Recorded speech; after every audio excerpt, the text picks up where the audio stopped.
研ぎというのが刀よりに目立って出過ぎないように、刀の特性を引き出してあげる。これで終わりいうことで、もうこれでパーフェクトということは絶対ないんですよ。死ぬまで勉強でしょうね。Hey guys and girls on Ask Japanese, it's your flashy fashion reporter Kathy Cat. We are featuring everything you need to know about Japanese katanas, Japanese swords. And this time we've come to the place of a legendary katana polisher and sharpener. He is a legend. He's been taken on a lot of disciples to join him in his trade, and he's going to actually okay us to interview him today. So let's find out more why it's not one person but several people who will make the perfect Japanese sword. Let's go. All right, this is the workroom of the master. よろしくお願いします。カティキョットです。よろしくお願いします。His name is Hitoaki Manazu, and he's a living, legendary sword polisher in Japan. He has handled thousands of katana swords in his career and helped polishing them. Sometimes he breathes new life into old katanas, and sometimes he helps creating new katanas. In Japanese history, katanas have been treated as a weapon, but sometimes are also dedicated to the gods as a treasure or preserved as art objects. At his workplace in Osaka, Master Manazu is polishing swords still in the old traditional way. His hands tell stories about his profession. They're covered in cuts from the katanas and sharper stones. Also, they're partially dyed in gray by the stones and steels he uses. His work is about katana polishing and so much more. He has the best eyes in the world to value a katana's quality and worth. And today we are allowed to ask him questions. So let's go and ask a professional Japanese katana polisher. もう何年間この仕事をやってるんですか？15歳の時からですから、もう今年で72歳なんで、もう57年間ですね。自分の特徴は何ですか？研ぎ師としての。研ぎというのが刀よりに目立って出過ぎないように。目立たないけれども、刀の特性を引き出してあげる。見えたらダメなところだなというところは逆にちょっとこうセーブしてあげる。メイキャップですね。メイクアップ。メイキャップアーティスト。海外、やっぱ日本の県に興味ある人が最近増えてて。日本人以上じゃないですか。そうなんですか。だからその気持ちがあれば、イギリスから学びに来られたり、海外からですね、来られてるっていう例もたくさん見ますし、すごく今グローバルな感じでいいと思いますね。これはとってもいいことですよ。ね、日本刀をね、すごくいいその形で理解をしていただいて、広めていただくということ。日本刀にとっては必要なことだと思います。刀は日本の文化にとってどういった存在なんですか？どういったものですか？そうですね。やはりこの日本刀というものは、最初は武器として生まれて、自分の権力をその行使のために使われた、やったのでしょう。ところがね、当時からやはりその日本刀って武器だけではなくて、その家のステータスとして、宝物としてですね、このうちにはこの刀を持っていなければいけないというようなね、鑑賞ということでね、刀を使うだけではなくって、ちゃんと刀のお勉強、だと500年ぐらい前からね、だから日本人にとっては一つの心の拠り所というかね、そういう感じじゃなかったんでしょうね。剣何振りぐらい触ったことあると思いますか？結構やっぱり1000や2000ぐらいは、研いでるのかもわからないね。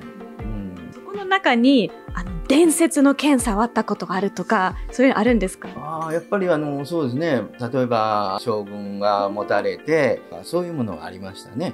素手でその仕事をさせていただくっていうのが研ぎ師のまた特権であるし、妙理なんですよね。じゃあその中にちょっとアニメっぽくな質問もしていいですか？伝説の剣は聞いたので、呪いの剣とかそういうのあるんですか？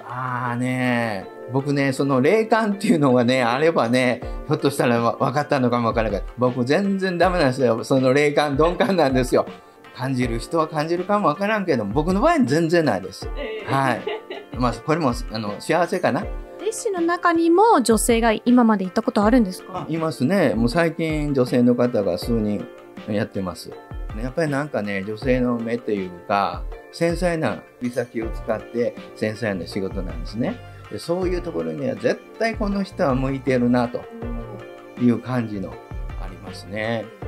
女性のこう本当にいいところ生かしてほしいですね。海外の人も日本の人でも剣と刀に対するよく聞く間違いとか勘違いとかあるんですか？なんか映像ではね、日本刀の上からこうティッシュかね、紙をこうパラパラっとしたらその紙がパーッと切れたりね、ああいう切れ味ってちょっとこれはもう映像の中でのあれはね嘘ですよね。ですからあれはちょっといけません。それとね、よく思われるのが、時でもですね、日本刀と一般のその刃物、キッチンナイフですね、研ぎ方は一緒かなっていうふうに思われて、日本刀って大体2ウィーク、2週間ぐらいかかるんですよね。やっぱりキッチンナイフなんて、いくらかかっても何十分かでしょ。だからやっぱりその手間のかけ方、それと砥石のね、種類なんかでも違うしね、そういう感じで。よく間違えてますね。はい。じゃあ一番この仕事して感動した瞬間とか、やってよかったと思った瞬間はいつですか？それはね、やっぱりこうあれですよ。自分のその技術を使ってなんとかその蘇らせて、お客様がすごく良くなった、あれがこうなりましたかっていうね、驚きの声を上げられ、そういう時にはよかったなっていう感じで嬉しいこと、嬉しい瞬間ですよね。前よりやっぱりよくするという気持ちでやっぱり研がせていただいてるわけですからね。それに対するお言葉をいただいた。それやったらもう本当に何者にも変えられないことでしょう。僕の希望としては現役で90歳まで研ごうと思ってますからね。これで終わりいうことで、もうこれでパーフェクトということは絶対ないんですよ。だから今まで研いできた中でパーフェクトになって全くないんですよ。お渡しするときはもうしょうがないなと思って渡してるけど、実際は嫌だな、あそこ失敗したなっていうところあるんですよ。人にはわからないけどね、自分の心の中であるんですよ。だから死ぬまで勉強でしょうね。はい。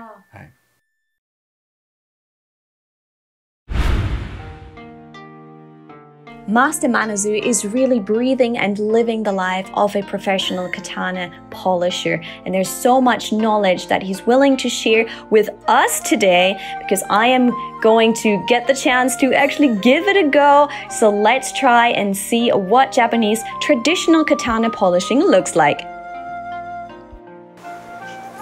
There's a lot of things around the workshop that I don't know what they are, so let's find out what they are.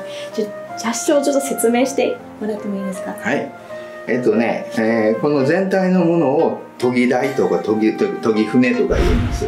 でここで作業するんですけどね。船ですね。はい。船、そう船。若干なんか坂目になってますね。だから水が流れやすいよね。で、いろんな研ぎの石があるんですけど、それは何の時にどの石使うんですか？左の方から右に行くに従って細かくなってくるんですよ。スタートは左でだんだん右に立っていく形ですね。でちなみにこういう石なんで、これ内ごもりっていう石なんですけど、これはもう世界に1箇所京都出る石なんですよ。大陸のプレートに乗ってずーっと移動していたのが地殻変動でたまたま辺にこう隆起、それで世界にどこ探してもないの、もうあそこだけ。それでこれが日本刀の最終の仕上げの石なんです。日本刀はこれがないと絶対に研ぎ上げられない。一応その船、今ずっと見てるんですけど、やってみる？いいですか？いいですか？どうぞやってみて。座っては。失礼します。はい。入ります。はい。で、左のお尻だけここに座って。OK。左。これ。汚れないように。大丈夫です。神経使うな。大丈夫ですよ。プレミアがつくものです。で、右の足でこれを踏んで。踏んで、ここのところに足乗せて。ここに？違う。この足。そう。こうやって踏んで。で、左を？で、左をここの上の。上の方に。そうそう。すいません。失礼します。こんな感じですかね。そうですね。まあまあそういうことですね。おまあだから要するにここに体重かかってるでしょ。だからこの砥石動かないでしょ。そのための踏まえ木っていうんですけどね。石が動かないために踏むことですね。で、はい、右手にこれを握って、はい。だいたいここなしでくるんですか？持つところでなし。そうです。はい。外すんですか？外して、はい。全部こういう刀身だけ、身だけにしてね。取るんですよ。ちなみに本物だよ。本物？もう今でも切れますからね。十分切れますから。十分切れるんですか？大丈夫切れますから。頑張り気をつけます。はい。滑らしたら切りますから、滑らさなかったら切れませんから。はい。でこれ上からこう。はい、ごめんなさい。ちょっとこう。こんな感じですか？ちょっともっとこう。その方が危なくない。そうなんですか。そしてこう横に使って頑張って。横ですか？こんな感じですか？そう。その角度でちょうどいい。刃物結構近づきますね。これで水が大事になるんですね。こんな感じでいいですか？ちゃんとほら黒いなんか落としぶっていうか黒いの出てきました。研いでるから大丈夫やからこの出てるんですよ。黒いの出たらちゃんとやってるってことなんですね。これを使ってまた研ぐんですよ。砥石と刀の間にこのあれがね、間に入って研げるんです。シャキンシャキンって音ですね。なんか間違えちゃったら剣を台無しすることができますか？ない。その石では絶対ない。よかったです。だから粗い石使わせてない。It feels pretty cool. I like the sound. How the blade is kind of moving on top of the stone, and I have the watchful eyes of my teacher, of my master here, my sensei over me, who gives me advice from time to time. I can tell why some people come here and want to learn his trade. せーの、スクープ。ありがとうございます。大丈夫です。なんか文楽の黒子さんみたいな感じする。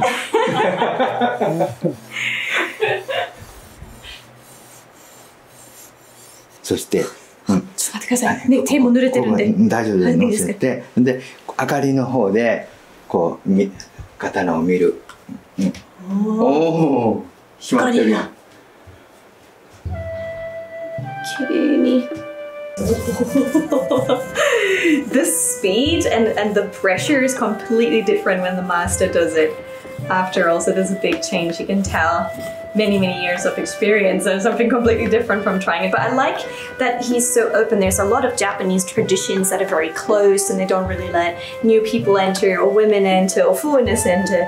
But I think in his way he's also very special because he's so open and wants people to actually be interested in his trade, takes in assistance and is very open to talk about it and to spread the love of the Japanese swordsmanship around the world. And hey, maybe if you're lucky, you might come to one of your countries in the future.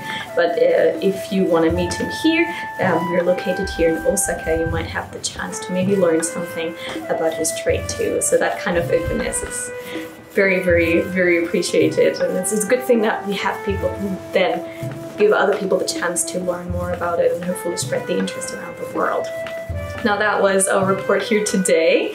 Guys, we have done more about swordsmanship, the first step of making a Japanese sword. There is a video, be sure to check that one out so you know actually what the start of this is. Many people work together to create a Japanese sword, and if you're interested in Japanese sword making, be sure to check out that video to give you the start, the kickstart into how it is actually made nowadays and with the traditional tools. And you can see they're still using very traditional tools as well. Thanks so much for checking us out, and I'll see you in the next video. ありがとうございました。